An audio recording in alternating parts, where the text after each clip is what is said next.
እንዴት ሁለት ጎል ገባብኝ? እንዴት ማይኖ ለምንድን ነው ያልገባው? ማይኖ ለምንድን ነው ቤንች የሆነው? አንደኛው ጥያቄ ነው። ሁለተኛ ደግሞ ዶርጉ ጸጉርን አስቆርጥ። ይሄን ጸጉርን ተላጭና ሳምንት መላጣ ሆነና እንደ ሙቤው ማለት ነው ማትረባ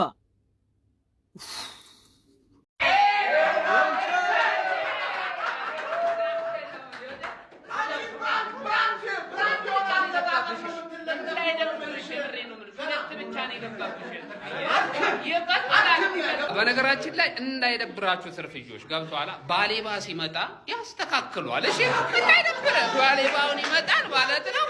ከላይ ዘንድሮ ስንት ጨርሳለህ ማለት ነው። ሸርተት ብለህ የለመድሽው ሻሽዬ ቦታሽ ላይ ደቅ እንዳይደብርሽ። በነገራችን ላይ የአርሰናል ደጋፊና የአርሰናል ገነርስ ሚዲያ ሌላ ሌቭል ላይ እየሄደ ነው።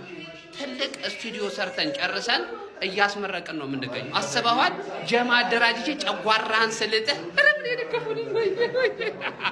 ይመቻችሁ። ለማንኛውም እንዳይደብራችሁ ያጀማ